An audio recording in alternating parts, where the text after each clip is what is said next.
The Ex-Worker.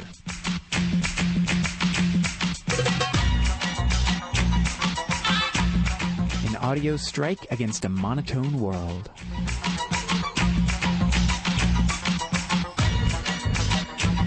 A twice-monthly podcast of anarchist ideas and action.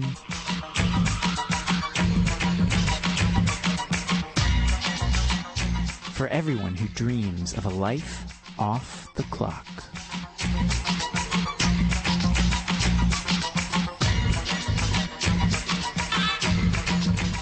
Welcome to episode number 8 of The Ex-Worker.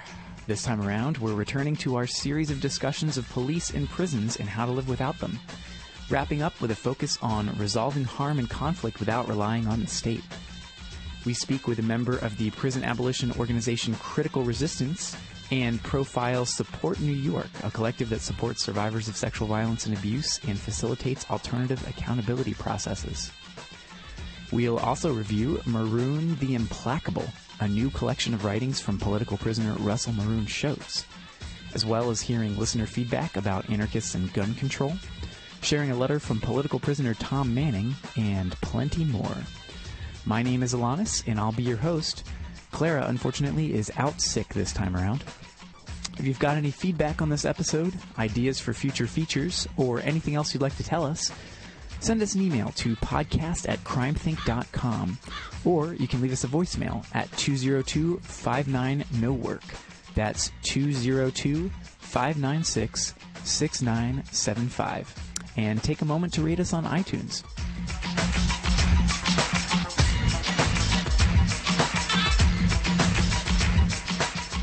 Off we go.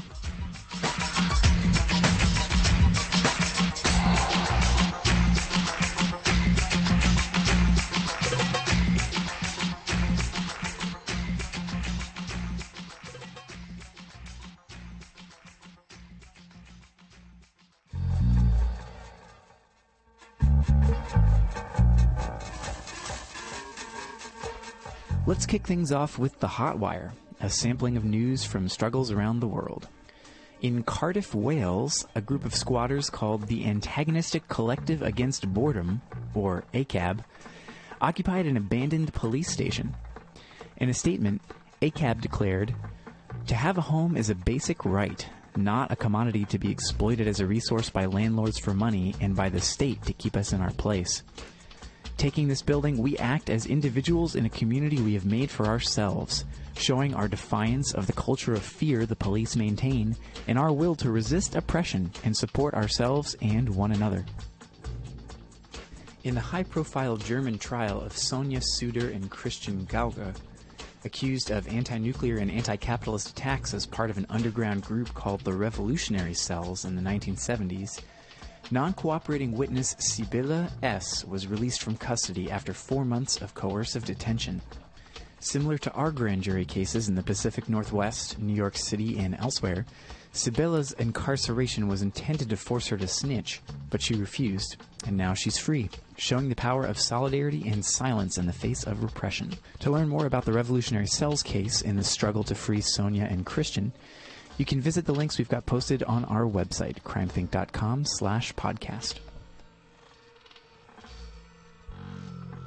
A jury cleared the city of Portland, Oregon, and 2 of its police officers of charges of using excessive force against a protester who was batoned in the throat and pepper sprayed in her mouth during an Occupy demonstration in 2011. While a Miami cop was placed on paid leave after killing a teenage graffiti artist with a taser, the so-called non-lethal weapon that has killed at least 500 people in the U.S. alone over the past decade. And just in case you're still not convinced that the police are here to protect power and profit, not us, here's another useful tidbit. Activists in Washington, D.C. just identified and publicly outed a D.C. cop who had infiltrated a student activist group attempting to raise awareness about sweatshops in Bangladesh. Take a look at the article to learn more about how cops infiltrate our movements and how to identify them. The link's up on our website.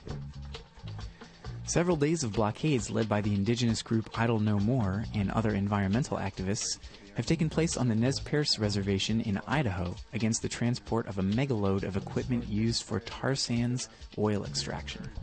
And finally, We got word recently from the Jericho movement, a coalition struggling for amnesty and freedom for political prisoners in the U.S., that Tom Manning has been released from solitary confinement.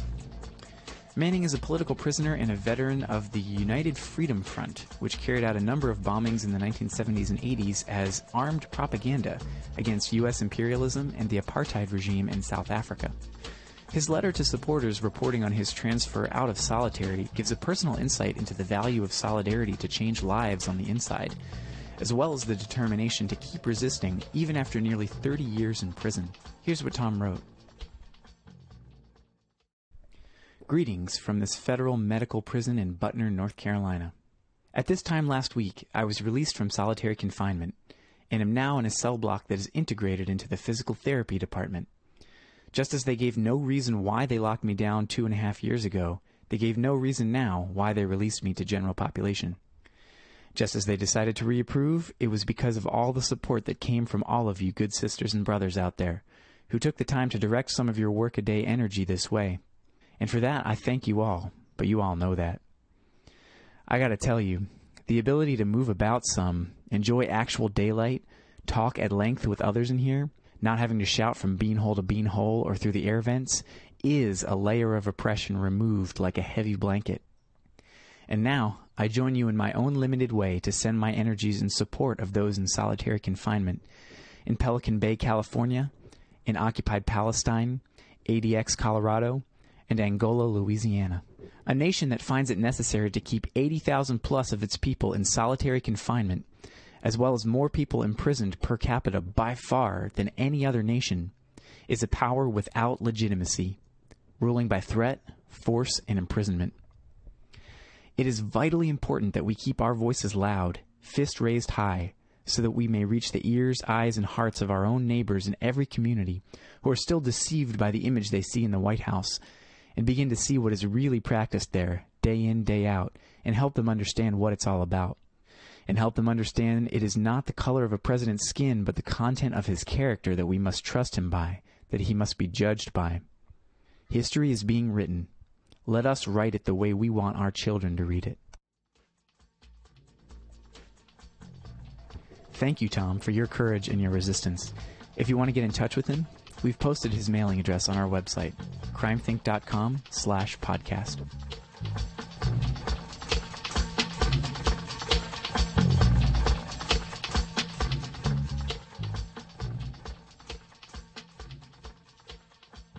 And now it's time for some listener feedback. Whew. As we mentioned last time, we're going to return in this segment to some responses we got to episode 6 in our discussion of life without police. We'd like to give you a heads up that this segment does include some discussion of sexual violence and abuse. Listener D wrote in and commented, I was especially glad you did not skirt the issue of the necessity for resistors to be armed to deal with some problems that arise both from the anarchist struggle and society, something some try to downplay or ignore in pacifist or nonviolent circles. But isn't it true that this means that, as anarchists, we should support, defend, and advocate the personal right for individuals to be armed and keep weapons they need for their own defense and that of their loved ones and communities? I think so.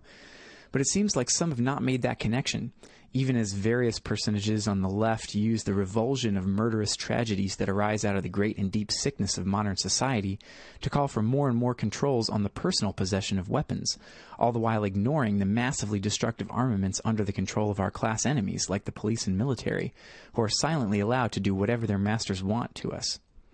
Sheer hypocrisy, and just another means of keeping people powerless against violent oppression, whether its form is misogynistic, racist, homophobic or transphobic, or plain old tyrannical. I think that's just another example of how, as anarchists, our politics and social views arise out of our love for liberty and equality in opposition to authority, rather than what is considered left or right. That's a good point, Dee. One of the ways of defining the state is the entity that holds a monopoly on legitimate violence. Gun laws in practice ensure that no one but the cops, the military, and a few others who uphold the law and the status quo have access to firearms, which can only strengthen the state. While many anarchists joined the demonstrations that erupted around the country when Trayvon Martin's killer George Zimmerman was acquitted, we didn't hit the streets to demand tougher laws against gun possession, as some demonstrators did. Nor did we think that any kind of justice is possible through the criminal legal system. The problem isn't that Zimmerman is a criminal and we need more laws and tougher enforcement. The problem is that in our white supremacist society, folks of color, in particular young black men, are assumed to be criminals and targeted for violence with impunity, while around the world, the state kills people of color with that same impunity to secure economic and political dominance for the ruling elite. From George Zimmerman in Florida to the U.S. Army drones that kill civilians in Pakistan and Yemen, we know that we can't rely on the law and the state to protect us. Self-organization for self-defense has been part of every successful revolution and social struggle. The NRA certainly aren't our political allies, but for those of us longing for a total transformation of our society, to support gun control might be to shoot ourselves in the foot, so to speak. If you want to read more, we've got a link up on our website to a zine called Politicians Love Gun Control, which explores the debate from an anarchist perspective. Another listener voiced criticism of our treatment of the issue of whether or not to call the cops in a crisis situation, particularly in an instance of domestic violence or rape. They cited their own childhood experiences with violence in their family, mentioning that while it hasn't wavered their hatred for the police, it does frame how they think about the what-if questions often asked when we imagine a world without them. First off, we apologize if our treatment of the topic came across as disrespectful or too surface level. It's an extremely difficult and sensitive issue trying to figure out what to do in cases of intimate violence. On the one hand, defenders of cops always return to the rapists and murderers to scare us into believing that we need them.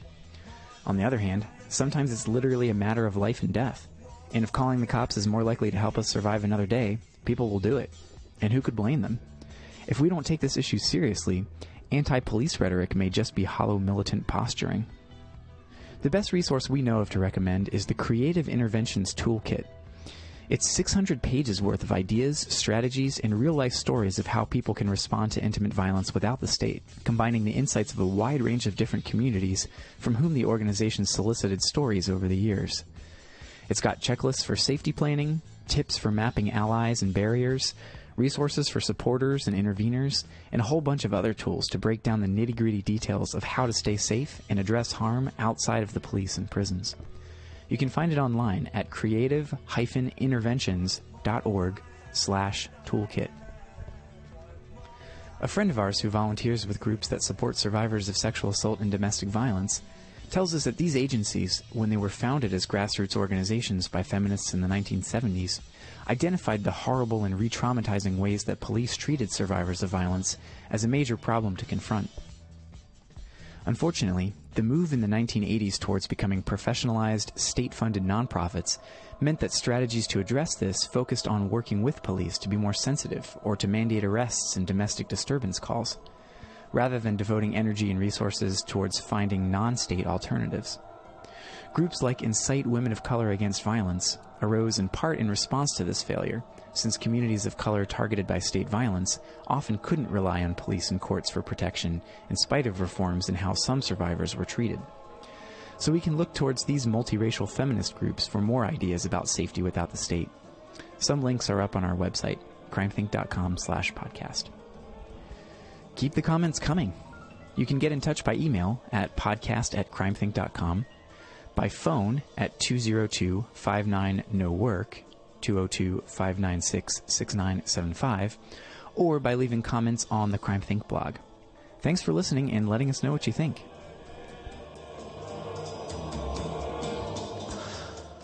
And now it's time to share a piece of the Crime Think Contradictionary. This episode is brought to you by Obedience and Practicality.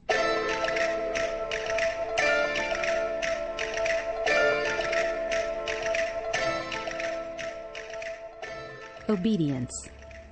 On Christmas Eve, 1914, an informal truce broke out between German and British troops stationed across from each other in Belgium. The Germans began by decorating the trees around their trenches with candles, then started singing Christmas carols, notably Silent Night. The British troops responded with English carols, and both sides shouted Christmas greetings across the decimated wasteland that lay between them. A few brave soldiers stuck their heads above the fortifications and, not being fired upon, tentatively made their way forward to meet in the middle of no man's land.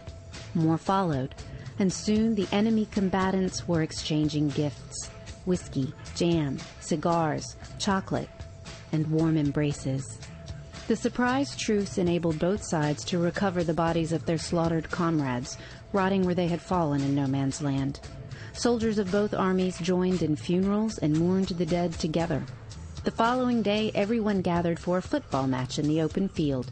It was a close game, and there was much good cheer and merrymaking. We can only imagine what a senseless abomination the war must have seemed to everyone there that afternoon. By January, the commanding officers had prevailed, and the young men who had laughed, sang, cried, and played together a few days earlier were once again shooting, stabbing, and bombing each other. Practicality, a fool's virtue invoked by those with stunted imaginations, or those who have a stake in others' imaginations remaining stunted. For more explorations of the war in every word, visit crimethink.com/contradictionary.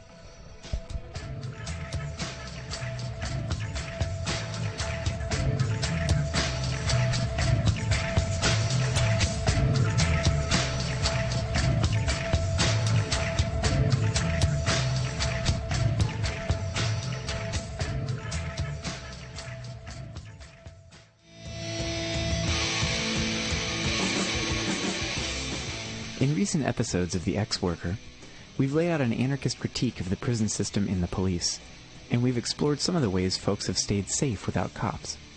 But we still need to imagine what a world without prisons would look like, and how we might address conflicts and harm without relying on the state to lock people up.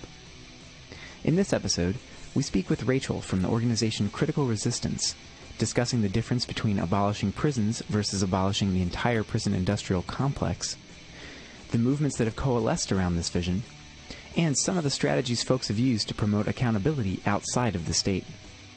We learn more about creative interventions, whose toolkit we discussed previously, about community organizing work going on in Oakland, and about ways that all of us can begin to imagine a world without prisons in our everyday lives.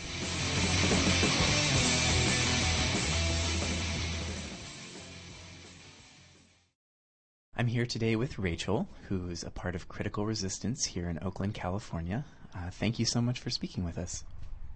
No problem. Happy to do it. And Rachel, could you talk a little bit about Critical Resistance and how you got involved? Sure. So Critical Resistance is a national grassroots organization that has as its mission the abolishment of the prison industrial complex. And the organization grew out of a conference that was held in Berkeley, California in 1998, and spawned from there into a network until in 2001 we decided to formalize it into a national organization. And I'm currently one of the co-directors of the organization as well. So we have chapters in New York, New Orleans, Los Angeles, and Oakland, and I work here, based in Oakland, California. Can you introduce us to the concept of prison abolition? Tell us a little bit about what that means. Sure. So Critical Resistance actually works for prison industrial complex abolition. And for us, that actually is a pretty substantial distinction. In our understanding, even if we were to abolish the institution of the prison and the practice of imprisonment, we would still be grappling with really fundamental issues of punishment, vengeance, retribution, that maintain social, political, economic inequities that we think are part and parcel of what we describe as the prison industrial complex. So for us, it's pretty key to think about the whole system. And when we think about abolishing the entirety of the prison industrial complex, what we're talking about is stripping away the use of imprisonment, policing, surveillance, the courts, and the kind of attendant apparatuses that keep them propped up that really maintain social, political, and economic inequities. And the abolition of that is both kind of the stripping away of that in its entirety, but it is as much about building up the kinds of worlds that we want to live in, the kinds of environments we want to live in. So it's both reductive in the terms of trying to tear things down, but it's also additive in terms of trying to be thinking about new ways of relating to each other, new ways of relating to our physical environment, and new ways of relating to our social environment.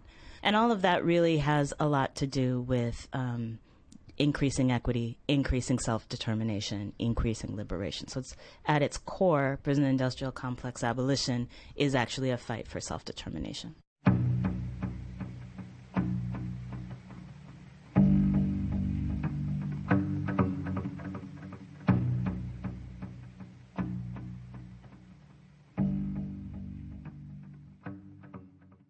So we know that the prison system doesn't keep us safe. We know that it's racist, that it's brutal and inhumane.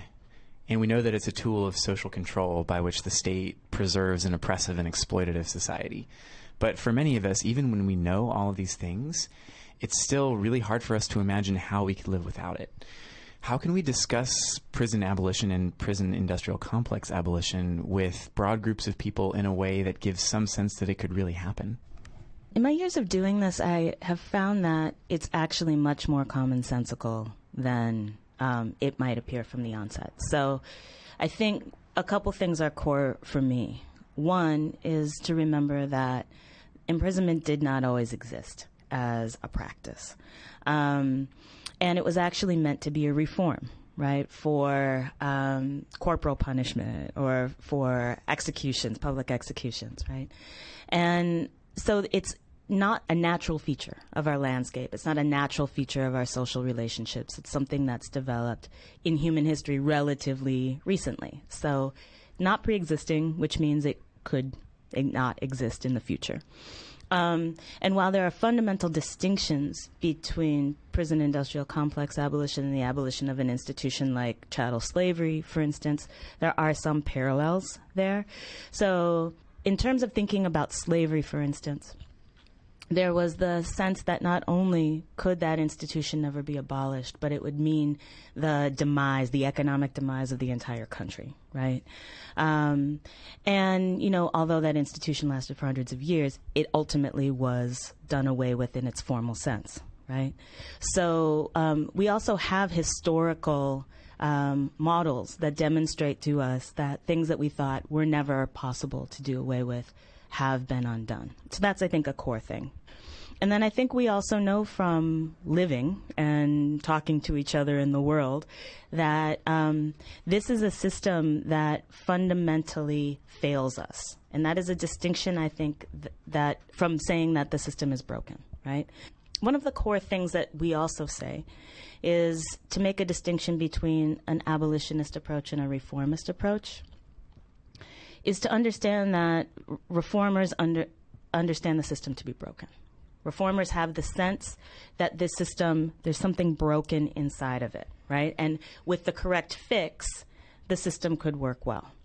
Abolitionists, on the other hand, understand that the system actually works precisely as it is meant to. It cages, controls, disappears, kills precisely the people who it is meant to.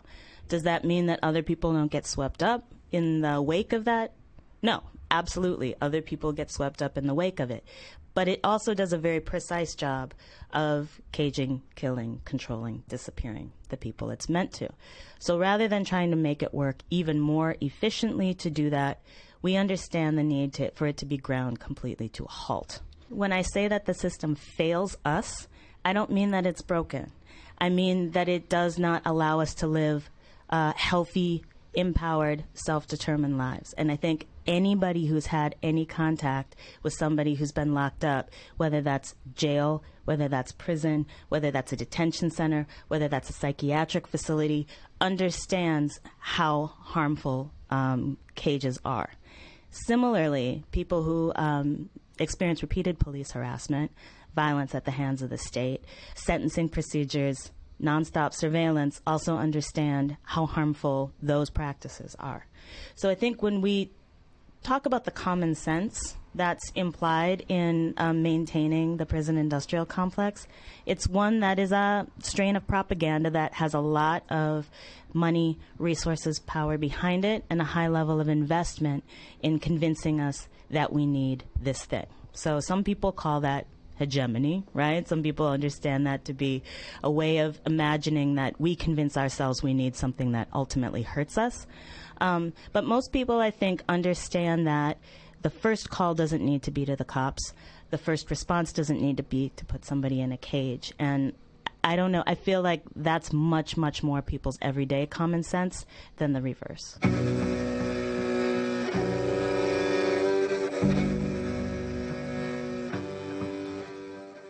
One of the things that I find really inspiring about the movement to abolish the prison industrial complex is its potential to unite so many different struggles and so many different movements of folks who are impacted by prisons, from anti-racist struggles to struggles for immigration justice to transgender and queer struggles, the peace movement. So many folks who feel like they have a stake in dismantling the system, which, as you said, is failing all of us.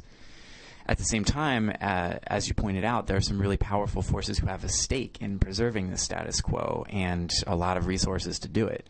Can you speak a little bit about the strategy for how to struggle towards a world without the prison industrial complex?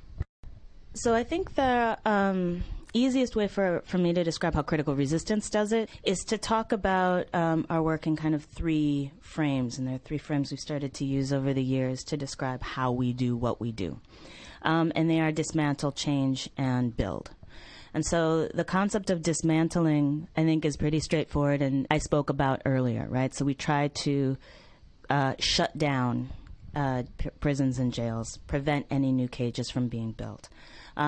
We do that by trying to strip away power from policing apparatuses, whether that is trying to get more cops off the street, trying to prevent the range of tools that they have at their discretion, whether those are tanks or things like civil gang injunctions, trying to reduce the level of surveillance that people are subjected to on a day-to-day basis. So stripping away, dismantling each of those pieces. And the point is also to keep them dead, right? So not only to make sure a cage gets closed, but to make sure that that closed cage then gets decommissioned or can be transferred into something else that can't be opened again with the turn of a key. The change work that we do is really about transforming our relationship to power and punishment and each other and the lived environments that we inhabit. And a lot of that is about doing some of this common sense shifting that I was just talking about. So understanding that we can, through our language, shift how we think about imprisonment, policing, surveillance. So do we use the word inmate? Do we use the word peace officer? Do we use the word corrections? Do we think about offenders, right? How do we imagine the word crime? And not just making changes in the language as kind of a turn of phrase or a flair of speaking, but to really shift and expose the power that inhabits those different words, right? So this is clearly not a peace officer. This is somebody who guards you or keeps you in a cage or beats you on the street with a stick, right? And so really thinking about whose language are we using and toward what end. So that's like one little example of change work. A bigger example of change work, I think, can be to understand what generates safety in our neighborhoods. Another example.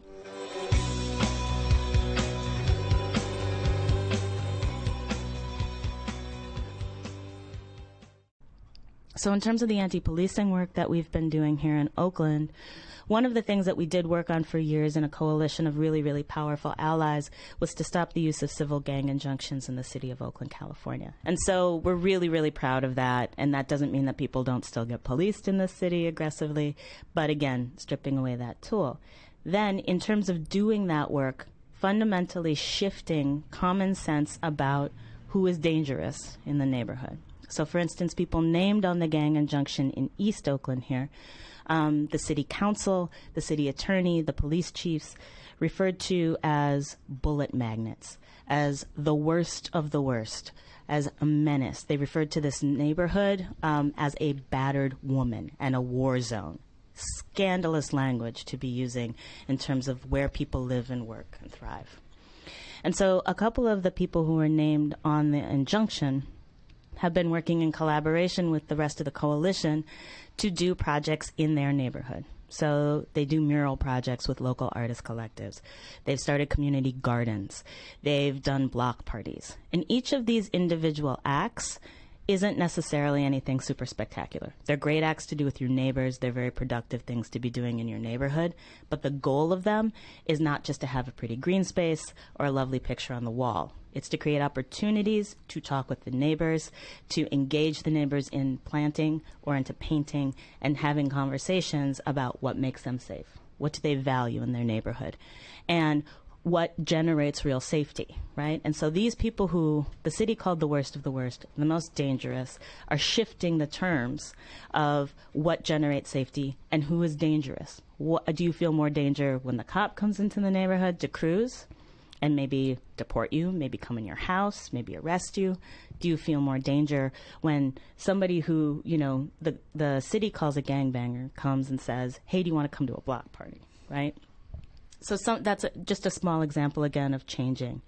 And then in terms of building, I think the everyday practices that we do in our organizing work to try to organize as horizontally as possible, to try to work in broad-based coalitions, to try to think about alternatives to imprisonment, alternatives to policing, alternatives to surveillance, that increase community power and self-determination are really about the building. So again, some of that's intellectual work, but some of that is also campaign work.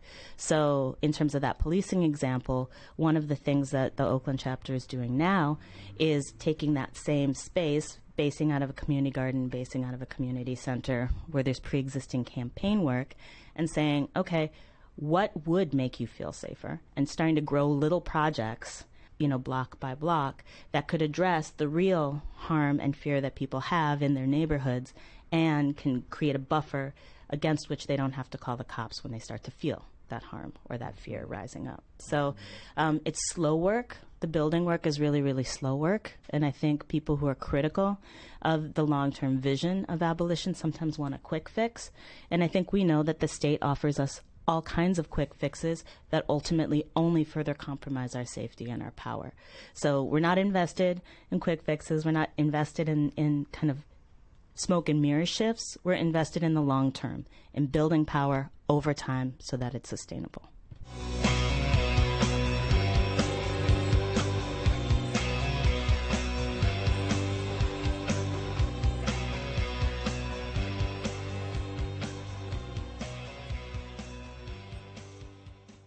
Can you introduce us to some of the ways that folks are imagining accountability outside of the state and what sorts of models or strategies folks have experimented with? There are a pretty wide variety of things that people are trying. In terms of interpersonal harm, I think that's the place where most of the experimental projects have been happening. And there are a very, very wide variety of them, ranging from, kind of more traditional restorative justice or conferencing circle models to what some people call transformative justice, to what people call community accountability and kind of everything in between. And in terms of the work around interpersonal harm, there are a lot of projects that are aiming at trying to make resources, tools, experiments in intervening, preventing, and eliminating interpersonal harm. And in terms of creative interventions, that was a community resource that was generated really to develop tools to help people do that. And to think about what are some of the steps that are really common, even though each situation of harm is very, very different. What are some of the kind of common practices, common orientations, common tools that people could use to develop their skill, but also develop their confidence? Because I think a big part of responding and kind of piercing the walls of the prison industrial complex is understanding that you can do differently, that you can challenge that kind of imposed logic that the cops have to be called first, or that you're putting somebody in abject peril if you don't call the cops first. When in fact we know, and partly how creative interventions developed, is from communities that cannot call the cops. So in the case of creative interventions, a lot of those were migrant and immigrant communities where the threat of deportation or the threat of somebody being taken out of the household was destabilizing enough, or there were language barriers or there were cultural barriers that prevented them from being anything but afraid of calling the cops.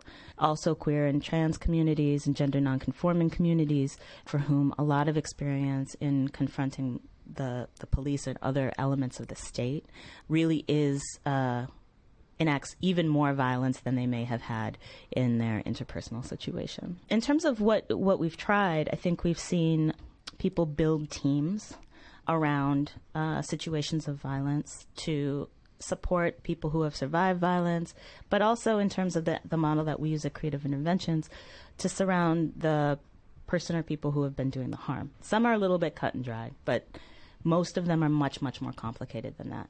So thinking about what are all the factors at play, where is the harm and the danger most real, right? And how can we address that up front? But ultimately, how can we engage in a practice of community accountability that holds more than just two people responsible for making change, but that is really aimed at shifting environments and changing behavior. And so thinking about how can we build teams around people that support them through that process? How can we hold people accountable rather than pushing them out of our communities either into a cage or shunning them or expelling them, but really holding them close and understanding what's at play in the violence that they're doing and what kinds of accountabilities does the community want from them. And so use that in situations of like organizational harm where there's power at play, use that in situations of really serious violence in domestic situations. But we also started experimenting both through that project, but mostly through a project that grew out of Creative Interventions, which is a storytelling and organizing project, to collect stories of ways that people were doing that, also to intervene in state violence, right? So what happens when somebody is confronting violence at the hands of the cops? Or at the hands of the courts. And that all seems really theoretical, and part of the reason why I think the storytelling and organizing project is so important is because it's a collection of stories of things that people have tried. So they range from people holding public events to talk about violence to really small things like double clubbing a car so that the person who's abusing the other person can't access the car until they account for their behavior, to creating separation between people physically so they can come back together later, to developing safety plans. I mean, there's a wide range of stuff that happens. And I think the main thing is to try something. And I can't say that enough.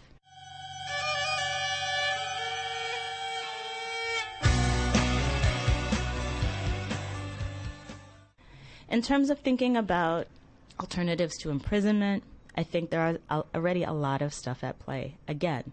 So there's all kinds of alternative sentencing that's happening. There are things like drug courts. There are things like family court. Some of them are just replications of the system that's in play right now. And some of them actually are interesting experiments about how to keep people out of cages. And then there are all kinds of models from outside of the United States that are really interesting, but also work, right? So there's like open air things where people go and they spend their day there and doing work in the service of the state. They go home at night to their families. Sentences tend to be really small. There are situations where there's community justice where if you harm somebody's family, you are indebted to their family for a period of time that the community deems necessary. There are big, long conferencing circles where people have to account for their behavior over time and face community consequences. I think it really depends on the scale and the kind of cultural environment that you're talking about, like what's going to play and what's going to have traction with people. Because the ultimate goal really is to get people to shift their behavior, right? But also for all of us to shift the environments that we live in so that people don't face really substantial abuse as children. People are not subjected to years and years and years of houselessness or precarious living situations. People who do not want to be using drugs have options about how to not. Right? And so it's both environmental and I think then these individual interventions that can be helpful.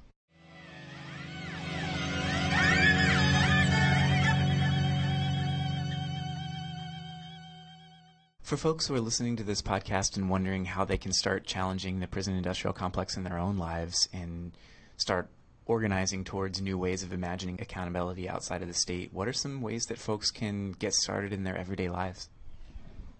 I think there are a couple really simple ways to begin. In terms of disengaging from our attachment to policing, one of the very first things that you can do is not call the cops first, right? If your neighbor is making a lot of noise, to actually speak to your neighbor rather than calling the cops. If you hear altercations, to actually take the risk to try to intervene and stop them, right? And to not kind of inure yourself or just dull yourself out to the stuff that's going on around you. I think those are really small but really important, and over time they add up. They build your confidence to know that you can help shift power.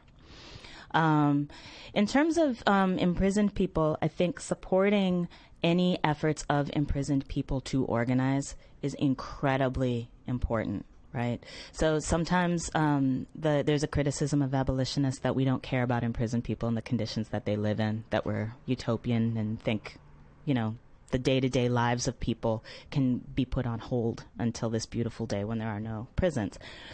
Actually, the opposite is quite true. We are incredibly invested in strengthening imprisoned people's ability to fight from the inside. And we know that there will not be any day without prisons until imprisoned people have the ability to fight on their own terms in the strongest ways possible. So right now, what people can do is put pressure on the state of California to meet the demands of the people who are on hunger strike and have been on hunger strike. I believe today is their 44th day of hunger strike, which is a very substantial number of days, being very, very dangerous for people physically. And the state of California refuses to negotiate with them under any circumstances. So that's something to do. Call the governor of the state of California, Jerry Brown, call the head of the Department of Corrections here, Jeffrey Beard, and demand that they minimally negotiate around the conditions of confinement and security housing units and administrative segregated units, solitary confinement here. And further, I think people can engage with people on the inside by writing letters, by sending pieces of information into them, by breaking down some of the isolation that imprisonment is meant to keep in place, and by understanding what the options are for people on the inside to do their own organizing, whether that's sharing information among themselves and helping facilitate that, whether that's getting educated in systems that still allow people to have classes, really helping facilitate that. And then I think in terms of the outside world, thinking about how we relate to each other. Are we operating in really punitive and punishing ways, whether that's with our kids or that's in our personal relationships? And how are we imagining how we relate to punishment? So I think there are very small steps that people can take every single day, and they should take every single day to build that muscle up. Rachel, thank you so much for speaking with me. My pleasure.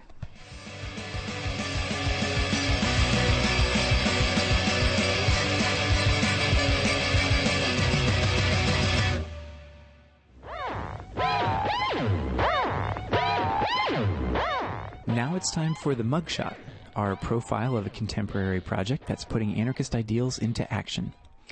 Today, to continue our discussion of addressing harm outside of the state, we're interviewing Support New York, a collective that facilitates community accountability processes in situations of sexual assault and abuse, largely within punk and anarchist scenes in New York City and beyond.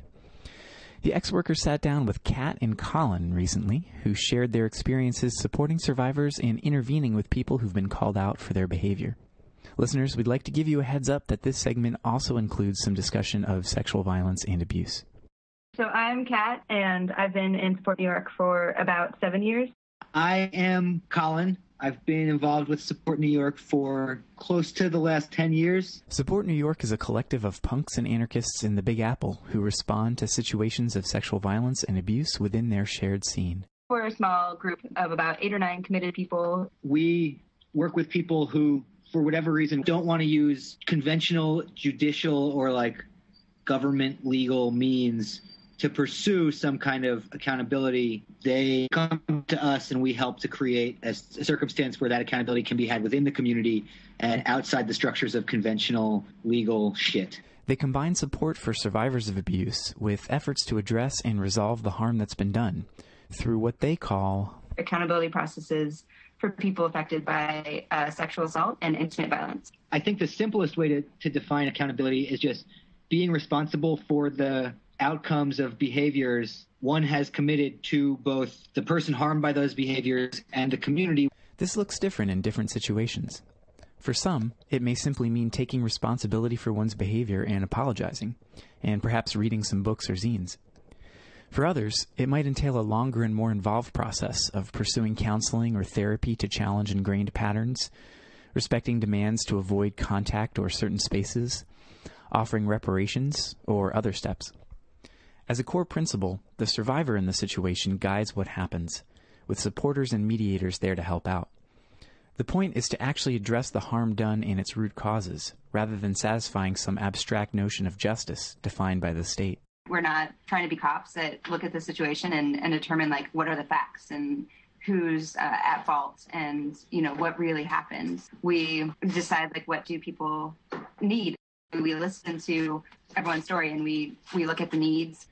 Community accountability challenges the state's monopoly on so-called justice, and as such, reflects the anti-authoritarian values of the punk and anarchist scenes in which they're rooted.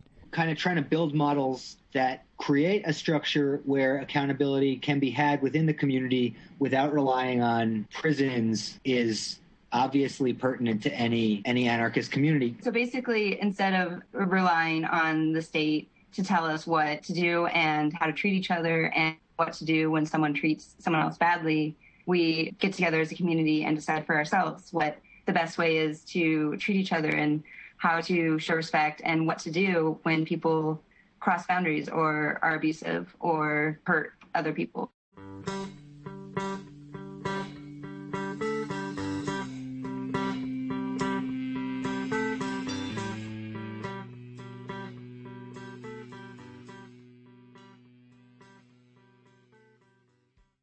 The group began as an informal survivor support collective, catalyzed into further action by public call-outs of abusive behavior.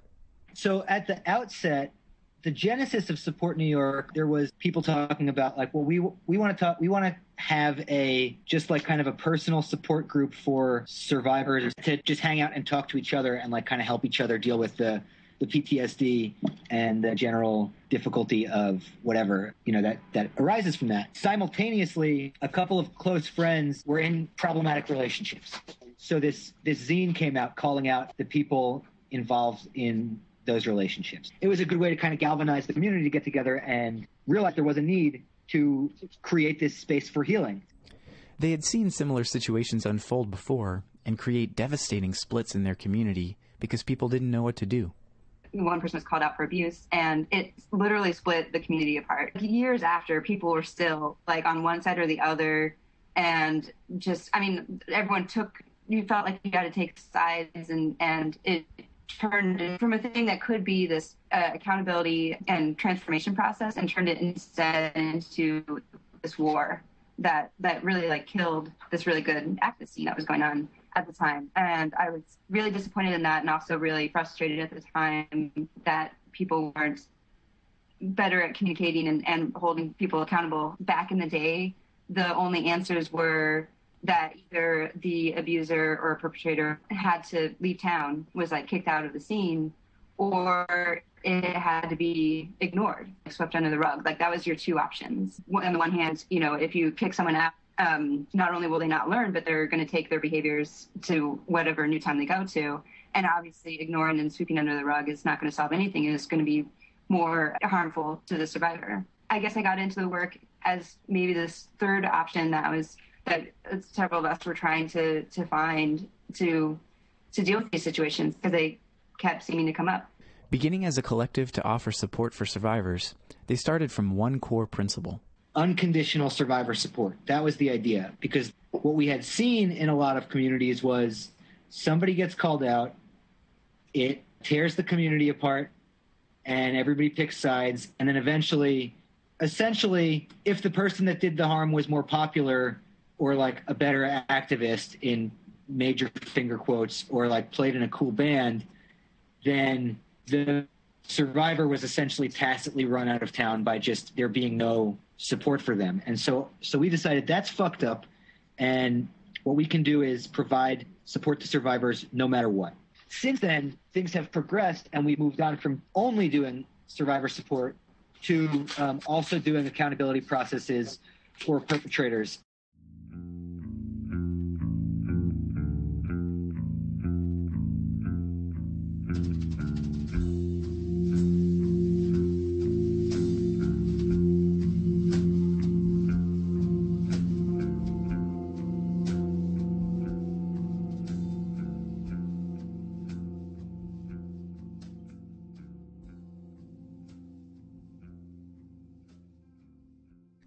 At first, they based their model largely on Philly's Pissed and Philly Stands Up, collectives that emerged around 2004 in Philadelphia from a similar punk and anarchist scene, and were also influenced by Incite, Women of Color Against Violence, and Generation 5's materials on transformative justice. But from the outset, few people in the group had any relevant experience. At the time that we began this work, nobody had any background doing anything like this. Nobody knew what we were doing, and we had to learn a lot as we went along. At the time that you joined the collective, you had the most experience doing that out of any of us because none of us had done it before. Yeah, it was new. We're just like constantly learning and changing how we do them and learning new things on how the best way to go about it is. Absolutely. The language used to describe these situations can be loaded and difficult to navigate. Survivor is the person who has been the recipient of harmful behaviors, whether they are physical, emotional, or sexual violence in the context or out of the context of a conventional relationship. Perpetrator is sort of a sticky one, and that's not necessarily the preferred language, I think, because there's some implications of saying perpetrator that sound kind of police-like. Sometimes we'll say the person who caused harm, or the person for whom we are facilitating this process, or some other unwieldy long thing. We've actually used the word perpetuator a lot because it's someone who's perpetuating the oppressions that we're all kind of trying to fight against. One of the lessons they've learned deals with the importance of having empathy for the people they work with who've been called out for assault or abuse when they are willing to take responsibility for their actions. Until you acknowledge that you fucked up, we can't go anywhere. But once you acknowledge that you fucked up, I have boundless empathy. And as long as you're continuing to show that you are willing to put in the hard work to undo these kind of behaviors that a lot of people have just from growing up in our sick fucking society, I have boundless empathy to work through all of these issues. And so that's not to say we hold their hand and we say, oh, what can we do? Can I get you a seltzer? It's still like, you fucked up. What are you going to do about it? But you approach that from a compassionate perspective. This need to have empathy both for a survivor in their anger as well as for a perpetrator who admits that they messed up has led the group to separate these functions. We are very much into a separate process thing. So it's really important that we have different people working with the survivor and different people working with the perpetrator. That's been a really important distinction that I think that we've come to after making many mistakes of, kind of trying to do both. I don't want to lionize having empathy for people who do horrible things to your friends to the point that people I don't want anyone to feel like that's something that is a mandatory or preferable way to feel. I think feeling fucking total hatred and loathing and rage is super valid and potentially very productive. I've found that being able to say okay, well, I can humanize you and you're not a monster to somebody makes it easier to help them do the work they need to do to not harm someone else. But I think that is by no means a mandatory way that people, or even a way that everybody should aspire to feel.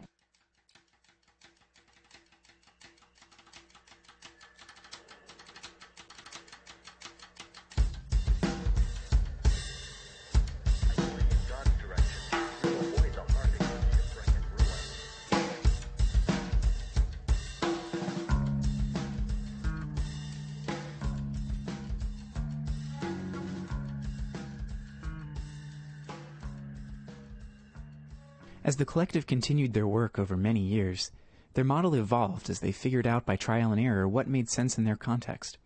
The strategies that have worked for them offer lessons, but aren't necessarily generalizable to other communities. We also have a really specific model that comes just from ourselves and our lives.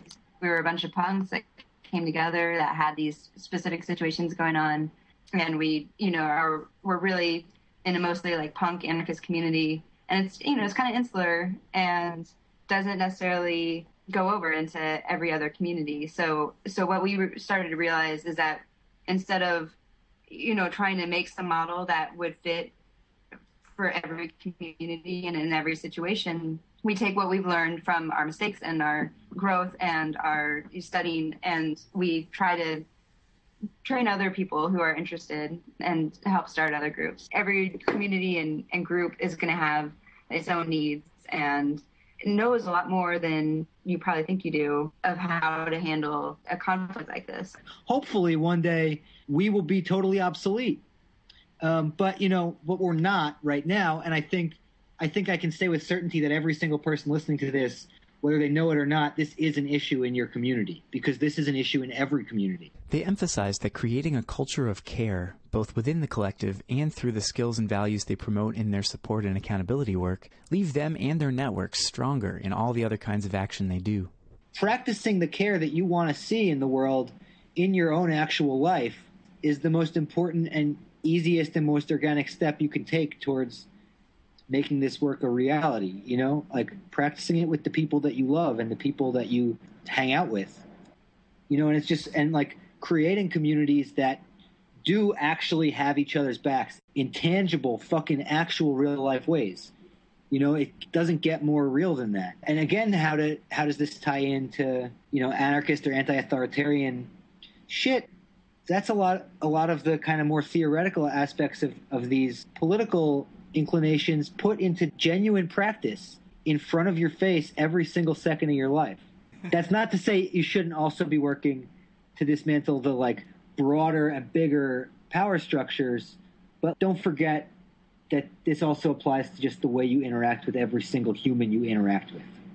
And because of that, it's, I think, a huge part of sustainability of whatever other work that you're doing. So if you're working to dismantle some situation that's going on, if you have some project going on or you have just a day of action, I mean, this is when you want these like kind of skills to be able to de-escalate any situation that comes up and take care of each other, because that's the way to be a sustainable group that really gets shit done.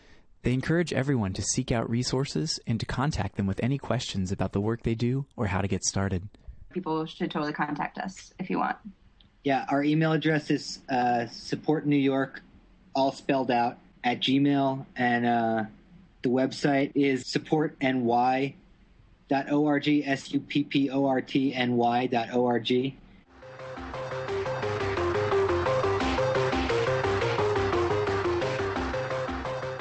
Let's head now to the chopping block, our feature in which we take a look at something we're reading that might be of interest to other anarchists.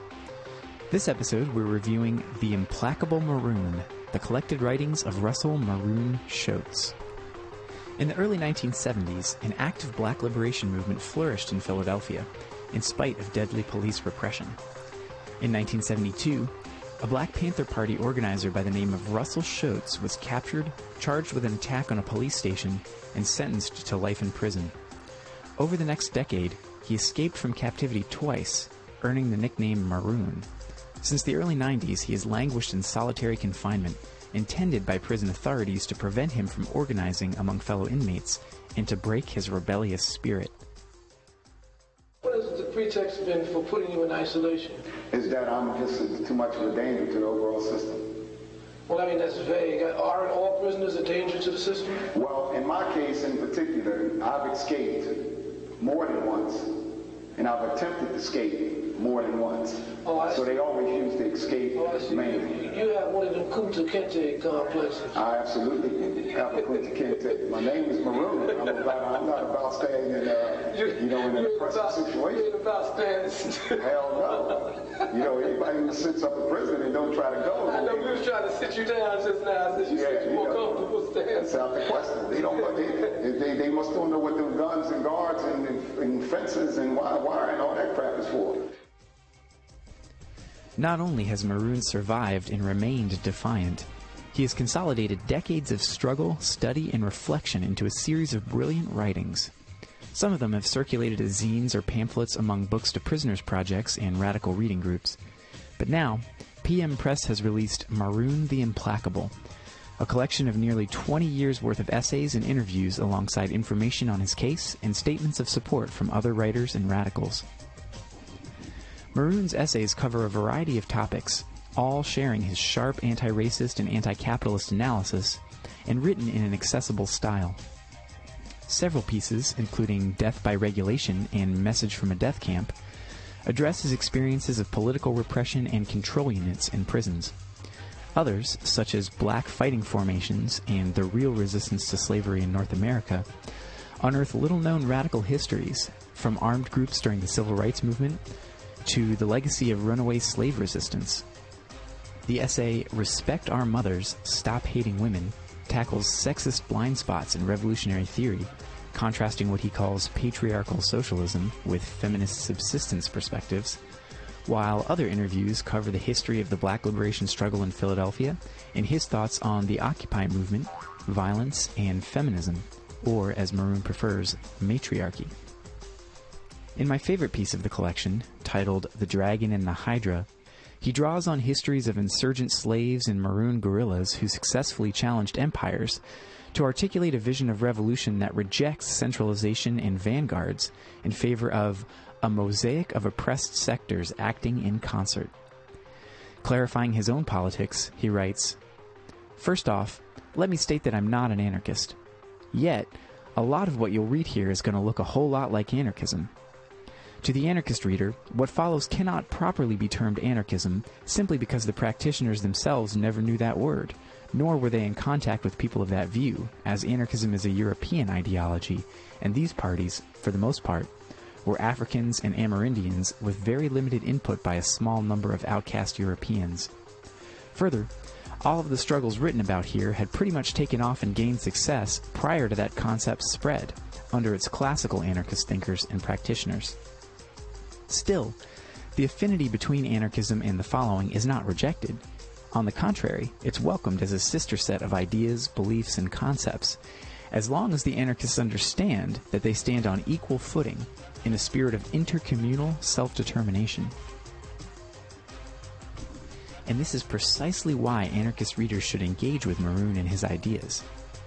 His challenge to white or Eurocentric notions of anarchism, and his strategic analysis of how we might successfully fight revolutionary struggles, reveal him as one of the most insightful theorists we've got today. And given the brutal prison conditions from which his writings emerged, it's all the more inspiring to flip through this collection. Don't miss it. Maroon the Implacable was released this April by PM Press.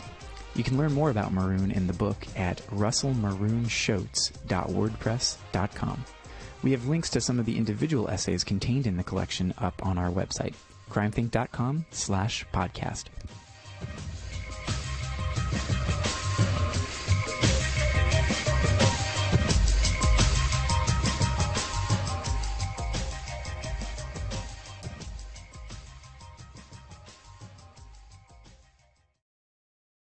And last, but of course not least, let's finish up with next week's news, our calendar of some of the events and happenings that anarchists should know about.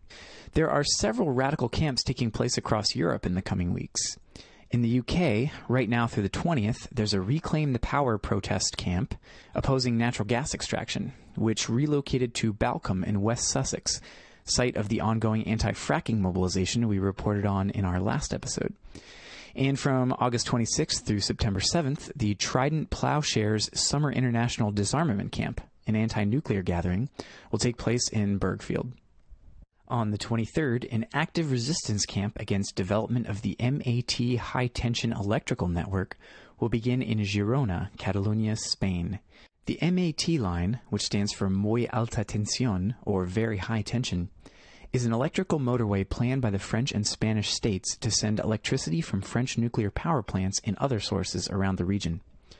In September, the Catalonian government is scheduled to begin expropriating the land of individuals in the path of the project who have refused to sell it. So this gathering aims to create a space on the affected land for meeting, information, agitation, and action. Meanwhile, Reclaim the Fields invites you to an action camp in Rhineland, close to Cologne, Germany, from August 23rd until September 6th. For 3 days, they will take collective direct action against the open-cast mining in Rhineland, along with workshops, discussions, and a lot more. Reclaim the Fields is a Europe-wide constellation of peasants and people who are taking back control over food production. They promote food sovereignty and alternatives to capitalism through cooperative, collective, and autonomous initiatives. Find out more at reclaimthefields.org. Back in the U.S., the Grand Rapids Zine Fest will take place in Grand Rapids, Michigan on the 24th. Check it out at grzinefest.wordpress.com. And on the 24th and 25th, the Seattle Anarchist Book Fair is taking place. The range of workshops includes harm reduction, prison abolition, illegalism and post-left anarchy, the failure of nonviolence, anarchism in Barcelona, Spain, and a decolonization panel featuring speakers from around the world. Incidentally, we're always on the lookout for convergences, gatherings, protests, and other happenings around the world relevant to anarchists. But we're limited by what we can read or translate and by the networks we're tapped into. So if you know of rad things going on, especially in other regions of the world, please give us a heads up and email us at podcast@crimethink.com. And finally, let's look at our friends in prison who have birthdays coming up.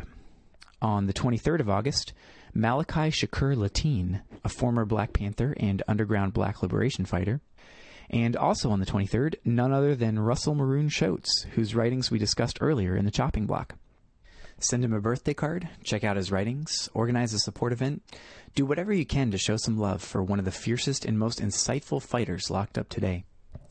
On the 25th, Rafeel A. Dafir, an Iraqi-born American physician who was targeted along with many other U.S. Muslims post 9/11, serving 22 years for starting a charity called Help the Needy to respond to the humanitarian crisis created by the Gulf War and U.S. sanctions on Iraq.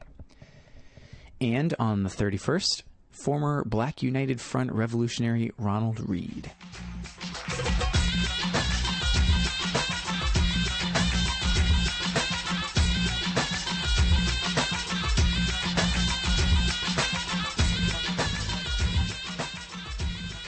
And that wraps things up for the 8th episode of The Ex-Worker. Thanks to Colin, Kat, and Rachel for speaking with us today, and to Underground Reverie for the music. This podcast has been a production of the Crime Think Ex-Workers Collective. Sorry you had to hear so much of my voice today, but don't worry, Clara should be back in action by our next episode, which will come out on the 1st of September. We've spent a lot of time in this and recent episodes discussing prison and prisoners, as well we should, given that prisons are one of the primary arms of the state and one of the key forces securing the hierarchies of our society. But there are lots of dimensions to anarchist thought and struggle, so in the coming episodes we'll continue expanding into new topics. Next time we'll take a closer look at the ideas of insurrectionary anarchism and the actions it has inspired. Until then, thank you so much for listening. Never give up and never give in.